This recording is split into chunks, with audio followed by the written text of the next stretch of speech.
To introduce our panelists, we have Sagal Duale, but she is a Senior Director of the Canadian Women's Foundation. We have Jen Miller, the Director of Mission and Money from the Atkinson Foundation.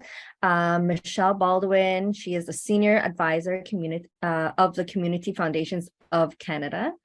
We have Najeri Lati. She is the manager of the community investment of Vancity.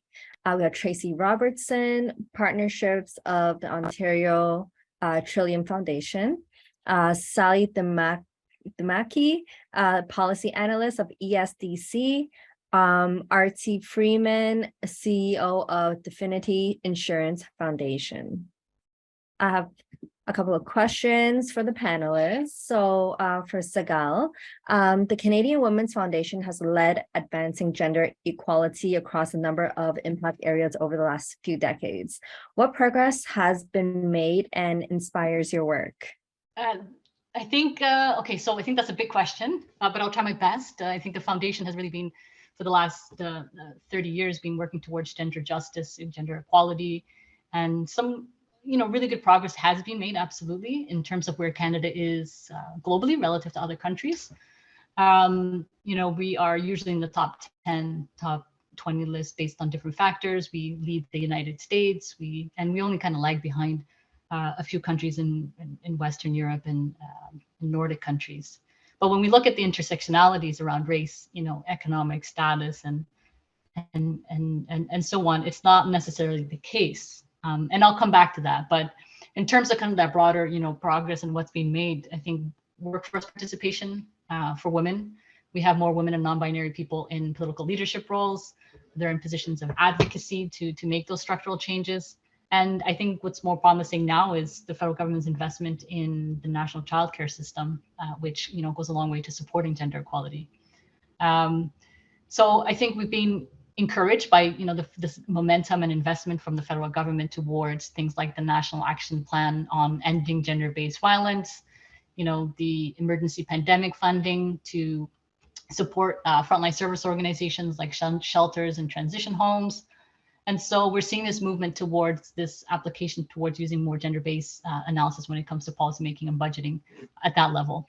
And a lot of this progress, I think, is thanks to the decades and decades, well before me, of women's organizations and advocacy across the country. And I think what's interesting is that in just the last couple of years of the pandemic, the urgency of the social change to address gender equality it's kind of inspiring to me.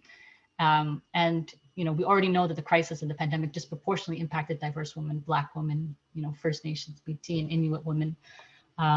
And so at one point during the pandemic, women's workforce participation went down the lowest point it has been in 3 decades, right? And so strengthening gender isn't just the right thing to do. It's really the needed thing to do in order to have economic recovery in Canada. And so even when we consider, I think, future crises like climate change that's on the horizon, we need to have the right funding, stabilizing supports in place in order for us to even have a chance with gender parity and equality with these crises and shocks. And so I think further progress won't happen without taking a truly intersectional approach. We know that gender equity challenges are more pronounced with Black women, racialized women, newcomers, migrant women, people with no status, living with disabilities. And so continuing to address kind of these ongoing systemic changes is what drives, I think, a lot of folks here at the Canadian Women's Foundation and a lot of organizations that we fund.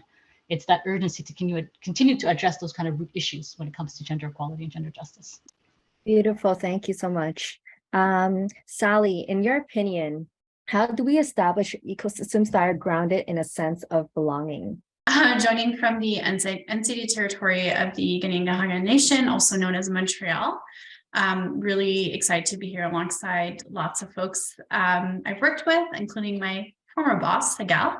Always a pleasure to share space with her. So in terms of creating that sense of belonging, I think it's really multifaceted. And there's actually a really great document that was put together by the Canadian Women's Foundation, Community Foundations of Canada, and the Equality Fund, which is called Principles for Feminist Funding, which I really encourage folks to take a look at if you haven't already. And I think it really does a good job of capturing some of the really meaningful ways to truly create that sense of belonging in communities in our ecosystem as well. And those include pursuing truth, reconciliation, and decolonizing practices, which of course have and should be at the center of everything we do. There's also reflecting and acting on power imbalances, which we hear a lot about, but what does that truly mean? And are we truly actioning that? And also not being afraid to be challenged on our own practices. So when we hold that power, how are we actually receiving this input, insight? How are we being challenged? And are we comfortable getting uncomfortable? That's, I think, a really important point that we really have to reflect on. Thank you, Sally. Najeri, Vancity has led remarkable work in community investment. Where do you currently see the most progress, and what inspires you most about your work? I am just really coming to you right now from Surrey, British Columbia, and this is the territory of the Coquitlam, Kwantlen, Kikite, and Semiahmoo First Nations. And on such a beautiful day like it is here today, it's really sunny. How grateful I am as a settler to really be welcome to this land and just be given an opportunity even to be here to talk to you guys about Vancity. So I've been with Vancity for around 25 years, and I'm really in community investment for the last 10 years. And Vancity is a financial cooperative. So one of our principle number 7 is all about giving back to the community. And I'm really excited this year that we have actually a new strategy. And our new strategy is really grounded in our organizational values and principles. And some of we have 3 main priorities. Because first of all, Vancity's commitment to building a clean and fair world.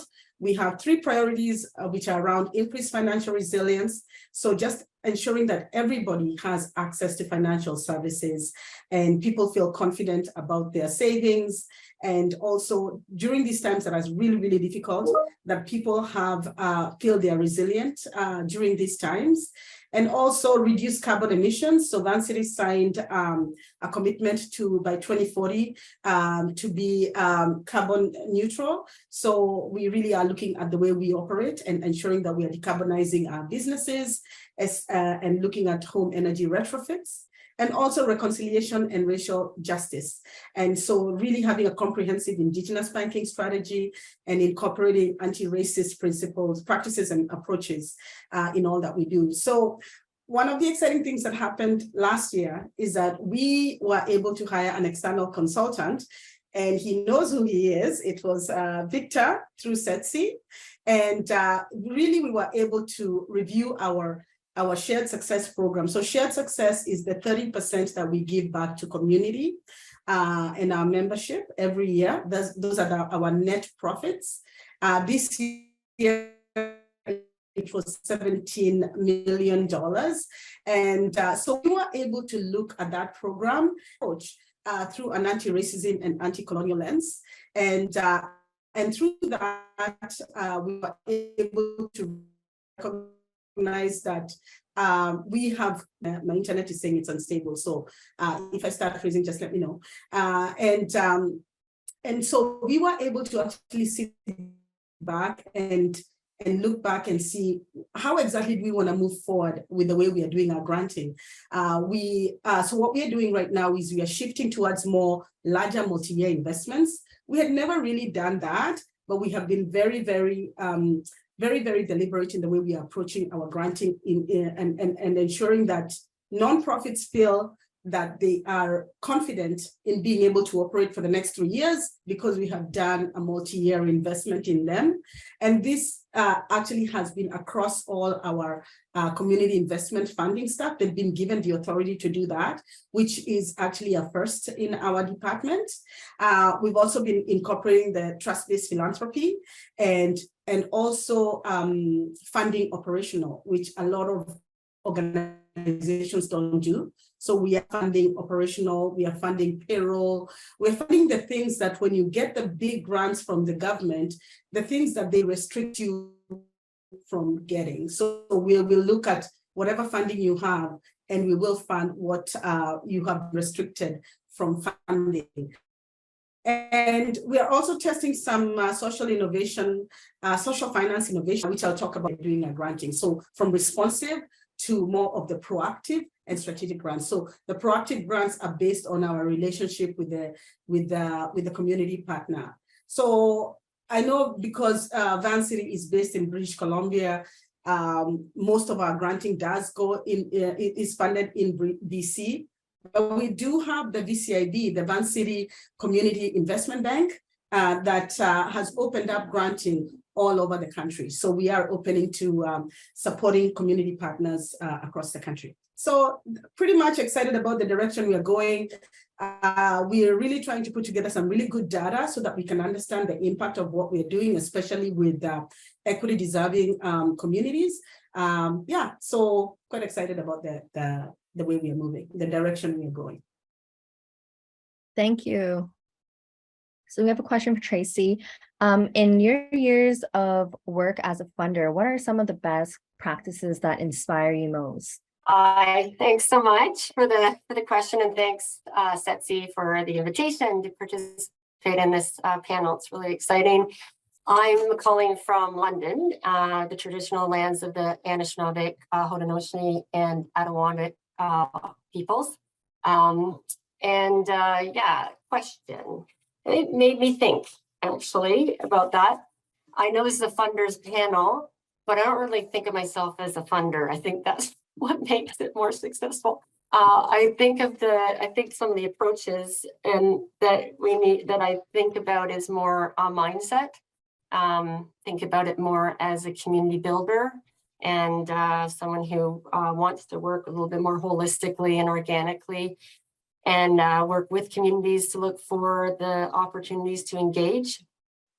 I started to think about, how you broaden your perspective over the years, and how, because it's been almost 30 years in this field, and think about how you can learn from communities and others, and not assume that we know how we're doing things. So I really got much more passionate about unlocking the power of capital and moving it and sharing the power with communities. I think a couple of things that kind of influenced my work or the work in community. One was around I love to reframe and redesign and reimagine. And I think that's what we always need to challenge ourselves with, and not the status quo. And so I've always been really inspired by the design thinking kind of approach, that human-centered design. But the reason that I was interested in that work and brought it into community work was because it was about really experimenting and iterating on an idea and really starting to challenge our thinking. But it was also around bringing other perspectives in the conversation. So it's not just about what we think, what we typically think, but bringing those artists around and the scientists and the ethnographers around to really look at solving a problem or supporting a change in that kind of work. And the other thing that inspired me about that work, though, is how we never have this R&D experimentation money in the nonprofit sector. So it was like the corporate sector tended to have that. We never did. And so it was really hard to get. And so this R&D kind of approach was fascinating, and to me, I think there's a couple of other ways of that I thought of in terms of practice. And one is, of course, collaborations and networks, and thinking as a collaborator and working with others in order to make that change, and especially around funders, and almost sharing that even looking at a shared perspective and shared goal to advance. That's something that I think we all tend to work towards. And I know we do a lot of the collaboration work and network work with others, regardless of if they were funders or whether they're nonprofits, etc. But I think there's a lot of learnings around the collaborations. I think it's really difficult work, and it's not so easy. And just the last thing that started to shift my thinking more recently, and that was in the participatory investment area. I know we talk about trust-based philanthropy a lot, and we need to be engaged in that work. But I think this is more about action and not just talking. And it's really about shifting power in impact investing and participatory investing practices by reimagining governance structure to give decision-making power to those who are closest to the issues it seeks to address, and really looking at and real dismantling participatory funding structures. We're just beginning to work with other funders right now to really challenge our assumptions and co-create a vision for participatory investing. One of those examples is the Boston Impact Initiative, which is really, we're kind of learning from that initiative about representing a democracy model and really looking at how that's how investment might fund working to build a future where entrepreneurs of color and their communities have the financial, social, and political power to create an equitable economy. And that kind of work isn't happening so far as a fund that's driven in Canada as far as we know. So we're experimenting with. And that's, I think I started to learn a little bit more about how to understand power in relationship and being cognizant of who and how I engage with people, and most importantly, where and how we can add value as a funder. Perfect. Thank you, Tracy. Thank you.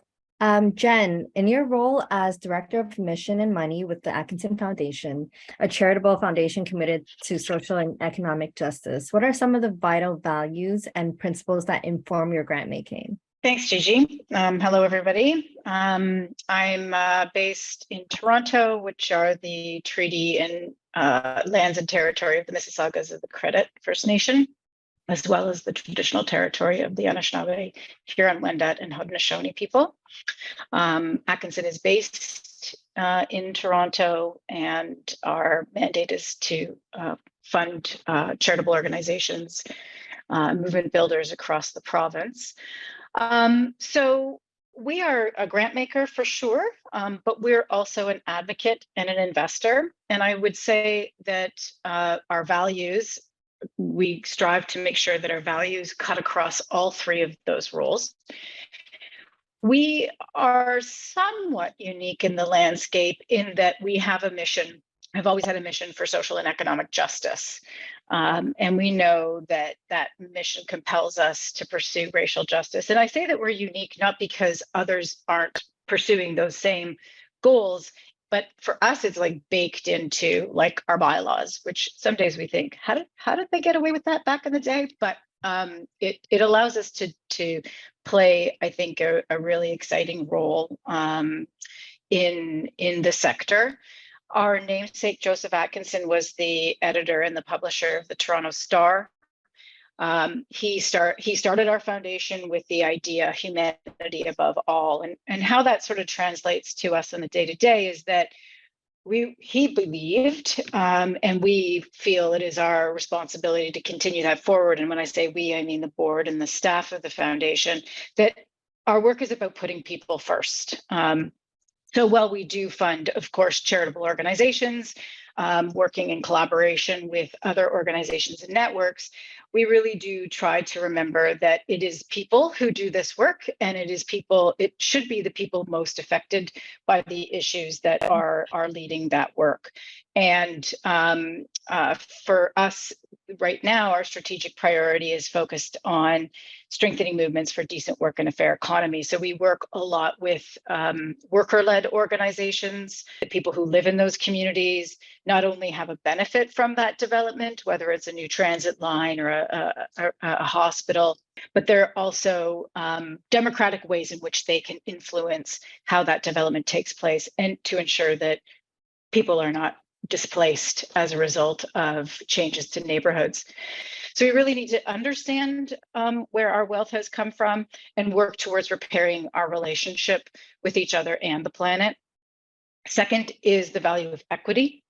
And we really think about that in terms of how we shift power. Joseph Atkinson, back in the day, often talked about when he was leaving his role, returning the paper to the people. And so we think about what does it mean to return foundation and the wealth that the foundation has been able to create to people. And finally, the value of accompaniment. And this is, we're a smaller foundation. We're able to work alongside our partners over a longer period of time. And that means we can, really try to lean into those relationships, driven by the values of, or the principles, I guess, of respect, humility, and patience. And so really thinking about how much do we learn and internalize in the work that we do, as much as, and more so, frankly, than what we can say about this work to the world, to the sector, to the field. I would say that we generally don't think that we're in the best position to do that. But learning how to be in relationship and learning how to manage the power, the fact that we do have resources, the fact that we're not a democratically based organization, how do we put in the guardrails and infrastructure so that we're compensating for those realities, I think is something that we're always working to be better at. Thank you, Jen. Artie, what is the ultimate goal of the Definity Insurance Foundation? Yeah, interesting. And people have talked about it, but our ultimate goal is really to address the root self-help, social, economic, and climate inequalities. Like, we know we don't want to tinker at the edges. We really want to work collaboratively with others. We want to pool our resources together. We want to ensure the success of our partners who are addressing systems challenges. And, for us, when we think about grant making and how to do this, we understand we can't do this using a charitable model. So our values of community, integrity, and justice really means that we need to center the rights of communities. And this is what everyone's been talking about, like every speaker so far, about putting community first, or putting people first, or shifting power. But really it's about centering the rights of communities and not ignoring past realities that have forced communities into oppressive situations, because it's very easy to just, we're going to fund, we're going to fund stopgap measures. But if we don't put, as folks have said, you don't put the power back, or really they always had the power and maybe we took it away. I'm not really sure how that works, but really our population groups that we've identified, Black, Indigenous, racialized communities, women and youth, and the intersectionality of that is how we're going to ensure that the funding flows to the people that can make a difference and achieve the goals of equity. Thank you. Michelle, currently in your role at the Community Foundation of Canada, can you share some of the important work you're facilitating, such as the Catalyst Community Finance Initiative? Sure. So thank you so much for having me. I am calling in from same place as Tracy, actually, what's now called London, Ontario. Traditional lands of the Anishinaabe, Haudenosaunee, and the Nipewak people. And in my role connected to transformation at Community Foundations of Canada, we have been exploring the intersections that we've heard a little bit about here around equity, climate, and economy, and really trying to bring that systems lens to the work. And it is, tackling our most wicked problems at that at that root cause, and getting beyond those single mission or single issue areas, but how do we really transform systems for better futures? And that language of futures is important, because sometimes we say future without recognizing that there will be different futures depending on how we're kind of coming at that.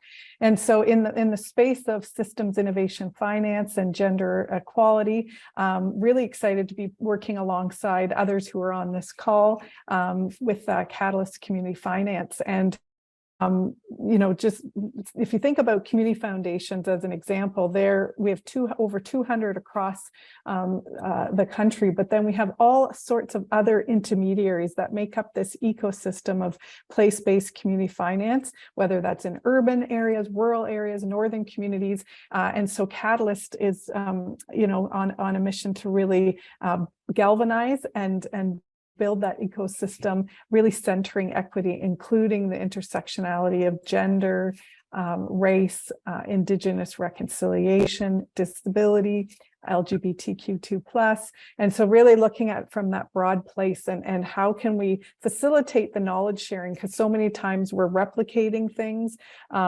We know that women and gender diverse people are, not necessarily always in these social finance impact investing spaces, getting the kind of support that others are. And so how are we really centering that in our work? So it's, still a fairly new initiative, and we're excited to really make sure that we're thinking about, the public policy infrastructure and how we can do that work. So for example, just last week, we had a convening that focused on how we engage the Black communities, but you could hear the threads of really understanding how that intersects with gender.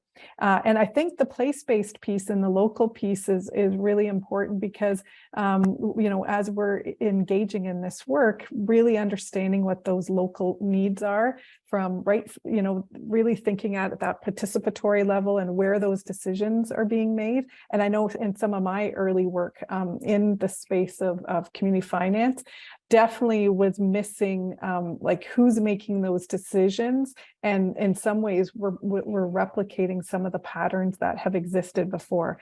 So I think kind of going back full circle to some of that transformation work, it's recognizing that there's a lot of learning and failure that's going to happen as part of this work, and how do we name that and honor that work.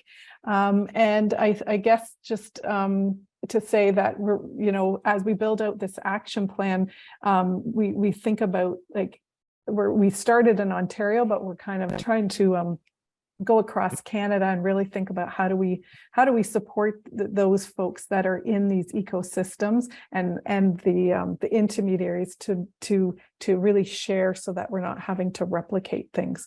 So for me, a feminist future needs to be embedded in everything that we're doing as we think about these better futures. And want to just do a quick shout out to Inda and Njoki, who have joined our team as Transformation Storytelling Fellows, who are here today. Excited that they're a part of this conversation as well. Thank you, Michelle. Njeri, what are some of the systematic barriers in your work, if any, that you would like to see mitigated? Yeah, we had to have one person do that today. Yeah.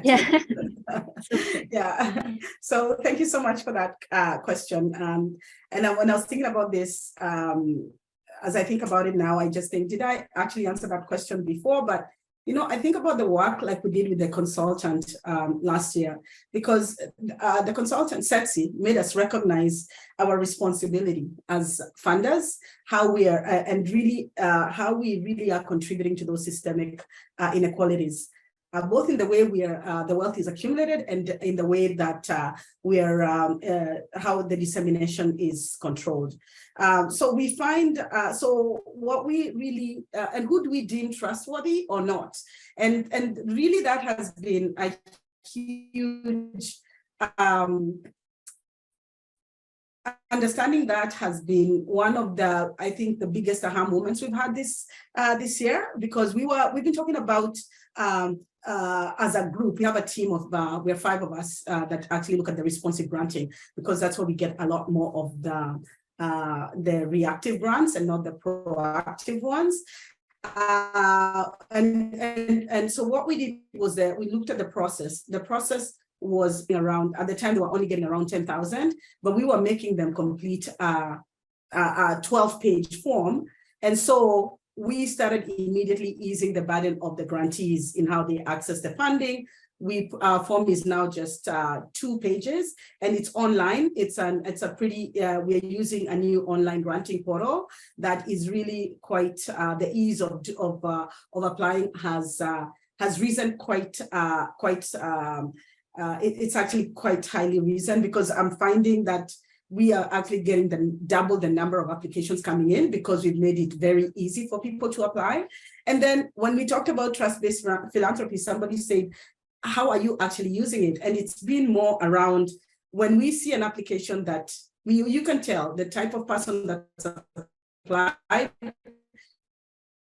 maybe has never applied for a grant before, or they are just really working from the side of their desk, putting as much as they can with the little time that they have. So what we do is we really, we don't go back to them and tell them, redo the application again. We call them, we have a conversation, and then that's pretty much enough for us to approve it. So and with that, and also we, in our application, we called it out and said, if you are Indigenous, Black, person of color, women,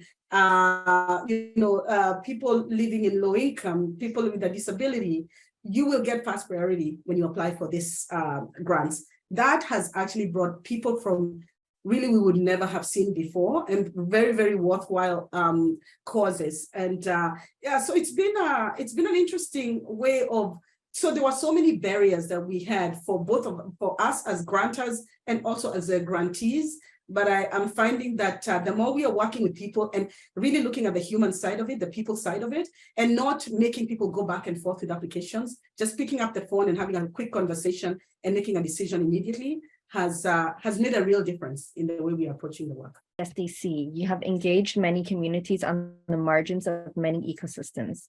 How has that journey been for your team? Very good question. So I think as many folks on the call do know, we're currently in the assessment and negotiation phase for the Social Finance Fund. So obviously I'm sharing what I can, but really, really eager, obviously, to start being able to share more with everyone. In terms of the process itself, throughout the design and thinking through the implementation, the Social Finance Fund adopted a social equity lens to really ensure that the capital that will be deployed through the Social Finance Fund does reach and support a wide range of underserved segments of the market. So specifically thinking through equity deserving communities. And so as part of that, it does include a minimum of $100 million, which is approximately 15% of the fund that will go towards investments that are promoting greater gender equality. But building on what's happening in general in the sector and thinking through the lens of intersectionality, we're actually exploring a wider social equity lens investment target to really go beyond gender and think through what does that mean for intersectionality and thinking through communities that are at the intersection of different identities, including gender. So the lens itself is really thinking at identifying and addressing systemic bias, encouraging decisions that remove barriers, but also ensuring that there is a diversity analysis that's incorporated throughout the process of whether it's still sourcing and once you get to capital allocation at the end, the deployment process, but not thinking just at the end, really thinking throughout the whole process. And it's been really a rewarding journey, just thinking through how to integrate a lot of those considerations. And obviously, a lot of folks on here have done a lot of work on what does that look like, and providing some recommendations and best practices. So thinking through those, and an example is power analysis, which obviously we're discussing today and is a big one, and thinking through what it means for the design and implementation of the fund. There's definitely a very strong desire to make sure that the fund does contribute to addressing systemic inequities in the traditional financial market and removes barriers between both the supply and demand of capital. Again, thinking through equity deserving groups, but also organizations that serve them. So thinking through charities and nonprofits. And so just as we advance through this process, I think just really looking forward to continue building on a lot of the hard work that folks here and beyond have done, such as Setsi particularly as well, and just to really collectively think through what it means to address those systemic barriers in the ecosystem. Thank you, Sally. Sagal, switching gears, Given that the foundation funds a range of women-led and serving organizations, specifically, what are some of the systematic barriers for the social purpose organizations or entrepreneurs that you work with, if any, that you would like to see mitigated? And I apologize, I don't think I introduced myself in the beginning, but I am calling from Ottawa, the unceded territory of the Algonquin Anishinaabe people, and my name is Sigal Dwale. And the Canadian Women's Foundation is both a grant-making organization and advocacy organization. I think that's a really good question, because we do work with a diverse range of organizations, entrepreneurs, social purpose organizations, and there's systemic barriers that they face. But I think if I could answer a different question, because most of the organizations we work with are actually frontline service organizations. So they're gender-based violence organizations, hundreds and thousands of them across Canada. And the systemic barriers that they face are profound. And a lot of this has to be mitigated through different funding models. And so if I could, Gigi, I would kind of answer that question instead, just because the sheer size and the number and the work that we do. Sure. I think the first systemic barrier is to strengthen the core funding to women's organizations. And by women's organizations, and specifically what I mean is the organizations we work with are, those that are gender-based violence organizations, the shelters, the sexual assault centers, the transition homes, so they're not in a position of barely surviving, but they can actually thrive. And so part of the advocacy work that we've done is policy papers like Resetting Normal that focuses on all of the kind of systemic barriers that need to be addressed so that recovery could happen. And it's clear that, many of the services that are offered by these organizations like, safety, shelter, counseling are all essential. But many of them are kind of struggling with the higher costs of shifting these services online, especially in the last couple of years, and just the sheer number of people that are accessing these services. And so I think the systemic barrier for me, from our perspective as Canadian Women's Foundation, the fact that, we're trying to end gender-based violence and support the organizations that are trying to end that, is that we have to face the terrifyingly cold, hard truth and facts about Canada when it comes to gender justice, and that we collectively kind of shrug off, which is that, sexual violence, for example, is the only violent crime in Canada that isn't declining.